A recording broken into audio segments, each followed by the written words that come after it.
2025年10月，商务部连发4公告，宣布对稀土、锂电池等实施最严管制新规。只要境外物项含中国稀土成分超0.1%，就必须向我方申请出口许可。紧接着，和平缔造专家自己画 K 线第一人，会开电脑的超天才父亲特朗普凌晨发长文声讨，扬言加征100%关税报复。美股7大巨头一夜蒸发7700亿美元。20号，特朗普在白宫与澳大利亚总理签署了一份85亿美元的关键矿产协议，承诺1年后稀土将多如牛毛。大家好，我是不会理财的星辰。最近各种新闻铺天盖地啊，有人说稀土牌只能用一次，还有什么稀土不重要，人家不搞是为环保，连 BBC 和纽约时报都亲自下场，节目效果拉满。然后拳皇财长贝森特专门召开发布会，搁那一副受害者模样诉苦，哎呀，这是对全球的经济胁迫，这是对日内瓦协定的否定，稀土卡脖子是下不到美国的。不是，我怎么感觉他说的全是制裁新疆时我们反驳的词儿啊？从前老美啊都是对我们的新疆棉、光刻机长臂管辖，现在变成扣可卡我一可卡了，是吧？更大快人心的是，这次稀土牌还真跟新疆有关系，转发加3连，这就是稀土，听星辰说。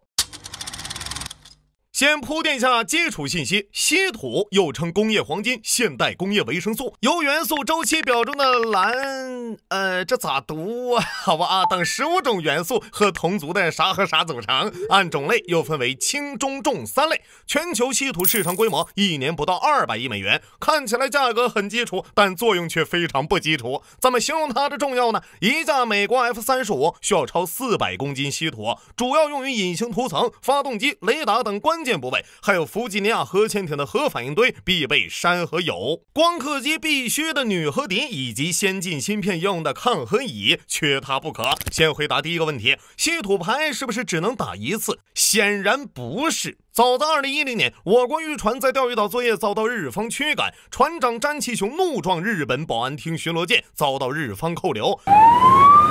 喂，怎么了？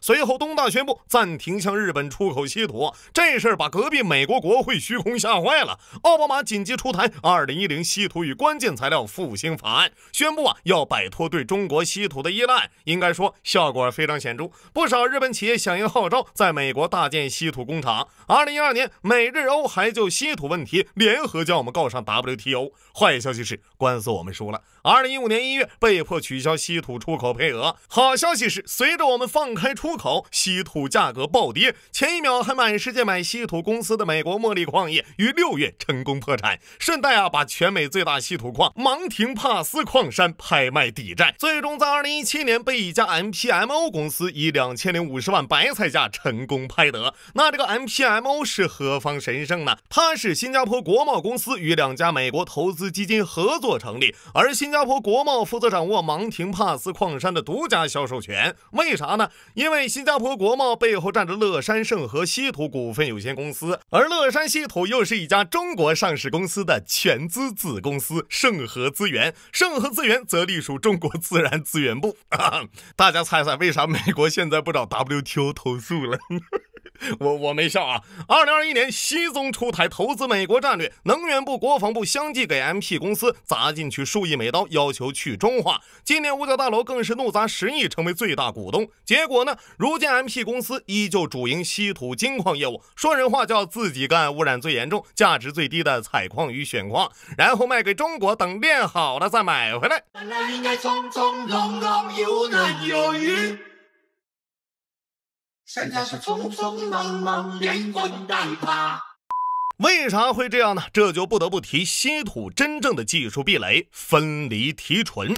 估计大家最近都刷到各种类似日本明年将开采深海稀土、澳洲发现巨大稀土矿的新闻，绝口不提纯度。怎么说呢？拜托，稀土的稀不是稀少的稀，而是指矿物富集度低。我国稀土总储量4400万吨，的确是世界第一，但第二的巴西有2100万吨，美国自个儿呢也有190万吨，所以川普一会儿找蒙古国讨论稀土，一会儿要买格陵兰岛，完全没必要啊。当然了，轻稀土不稀，但用于航天、军工等最关键的是重稀土，而重稀土主要分布在我国，这是后话了。真真正的关键在于稀土常和其他矿物共生。对，就化学课被当成杂志那玩意儿啊，所以分离提纯难度极高。很多人以为稀土属于冶金工业，其实稀土是化学工业，而中国是全球唯一掌握稀土从挖到炼全产业链的国家。请看彭博社帮忙总结的图。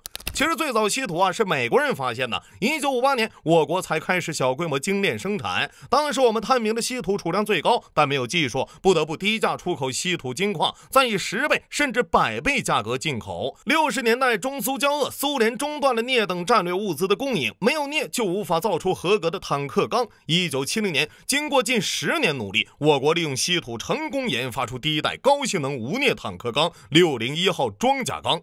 一边是稀土的巨大作用，另一边我们没钱没技术，怎么办？那就自己干。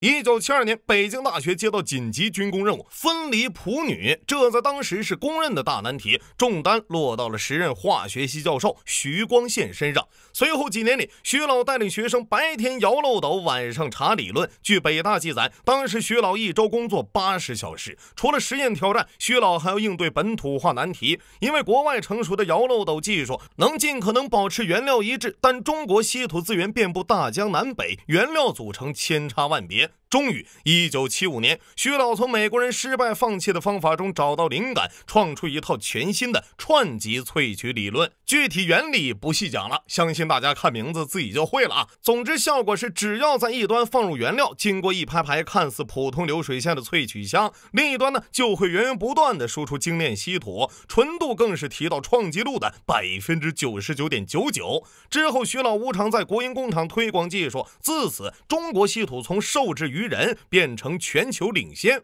2005年，面对宝贵稀土被大量廉价出售，徐老又多次上书国务院，呼吁建立稀土战略储备，这才有了如今这张对美博弈的反制王牌。所以川宝说稀土多如牛毛，你也不能说不对，毕竟他大概以为挖出来筛一筛就行了。好消息是，美国完全可以用落后中国几十年的工艺生产。坏消息是，产量小，纯度低，成本高，没商业价值。好消息是，美国有充足的资金可以投入研发，不就几千亿吗？坏消息是，分离稀土会产生的庞大附属产品，说人话叫你不能为了吃口鸭舌建个孵化厂、养殖场、屠宰场、羽绒服制衣厂、冷冻库、鸭肉批发厂，顺便把圣诞火鸡改成圣诞火鸭吧。什么稀土提炼还要大量稳定电力，全球稀土矿组成成分不一，没法套公式，环保组织还要抗议？好吧，那当我没说啊。出队。1乡2里共3父子，不是4书5经6义，竟然教7、8、9子，十分大胆。对啊，怎么不对呢？你不给我面子，我可真的要发飙了。让我来试试。10国9禁刚出台，8章7规6例5条，要手续4、3、2道一律管控。好工整啊！在下是7省文状元兼参谋将军，绰号对王之王的对川长。阁下是某个不知名的东方大国。好，我就来会一会你。图画里龙不吟，虎不啸，小小书童可笑可笑。舰队中修不动弹不了，6代画饼还早还早。莺莺燕燕，翠翠红红，处处融融洽洽。迷迷糊糊，兜兜转转，事事叽叽喳喳。快出对子对死他，对死他10口心思，4军4国4社稷。一夜火繁，繁中繁蛾，繁小则。好哎！我上等威风，显现一身虎胆。你下流无耻，只会双倍加税。我堂堂参谋将军会输给你个书童？你家坟头来种树，国债飙到停不住，鱼飞过手入我肚，政府停摆全跑路。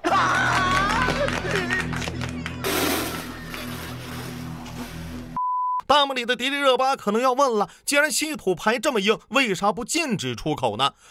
因为禁售这种蠢办法属于跟川宝傻的共振啊，不让被围方陷入绝望，团结反抗，永远让他们觉得有希望逃，进而相互踩踏内耗。老祖宗管这叫围三却一。那老美有没有类似稀土能反卡我们的资源呢？答：如有。这就不得不提稀土大战的另一个 MVP 选手新疆。还记得2021年美国制裁新疆棉吗？去年8月，老美又以所谓的强迫劳动拉黑了5家新疆矿产公司。今年3月，美国国会通过了与依赖外国对手电池脱钩法。6月又弄了个新报告，准备搞新疆棉 2.0， 点名100多家关键矿物供应链企业存在强迫劳动风险。这次我们除了稀土出口管制，一并管制的还有锂电池。众所周知，我国是第1大新能源车生产国，但非常缺锂。之前还有过中企与美国资本在墨西哥、智利争抢锂矿，结果我们刚打钱，政府立马翻脸被割韭菜的情况。如果他们拿锂卡我们怎么办呢？好消息是，继2019年在新疆和田发现锂皮矿后，地质调查局加紧展开矿产大摸底。好巧不巧，今年2月宣布发现了一处横跨川、青、藏、新4省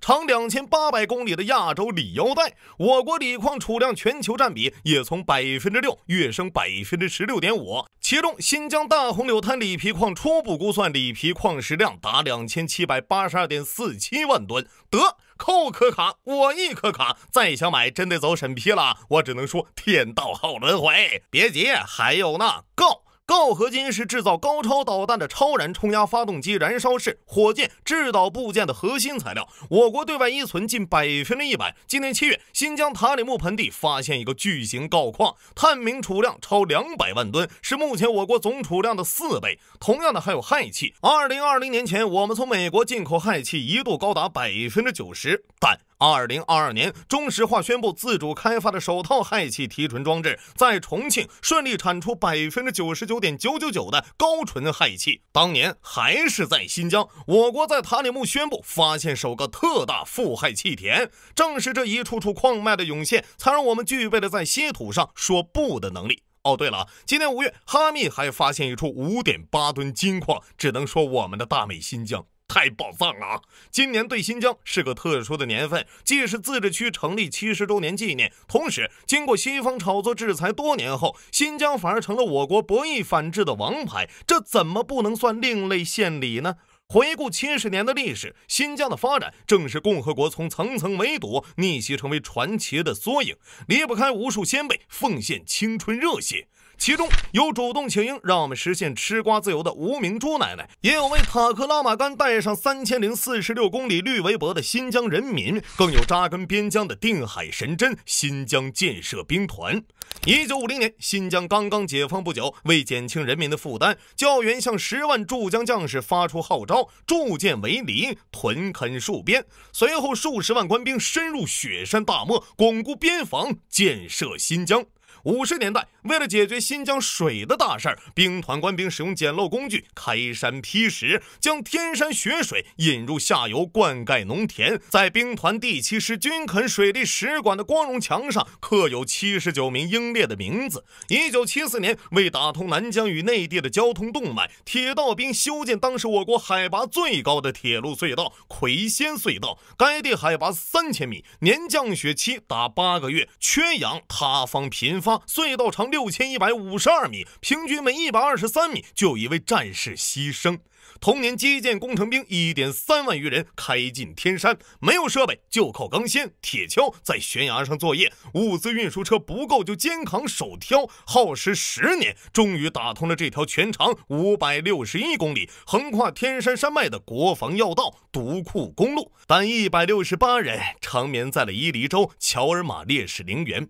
如今70年过去，新疆早已旧貌换新颜，新时代的兵团又肩负起脱贫致富的重任。还记得去年最火的新疆三文鱼吗？这就是兵团利用盐碱地开发而来。过去盐碱地被称为地球之险。随着海线路养模式在兵团1师阿拉尔市、2师铁门关市等推广，截至2024年底，兵团盐碱水养殖面积突破1万亩，养殖品种有加州鲈、南美白对虾、青蟹等10多个品种。是的，新疆快成我国水产大省了。此外，兵团14师在墨玉县种出了莲藕，而我在某酱油大厂工作时就用过兵团第2师的番茄。在兵团第14师的指导下，塔克拉玛干沙漠南缘的策勒县阿尔西村从贫困村变为远近闻名的红枣村。兵团第2师下辖的卫黎县通过生态修复，在塔里木河两岸种下了14万亩萝卜麻，并以电商直播销售萝卜麻产品，单场直播破10000元。新时代的兵团人没有辜负先烈的付出，不仅将老一辈留下的种子开枝散叶，还在每一处先烈奉献青春的地方种出了鸟语花香。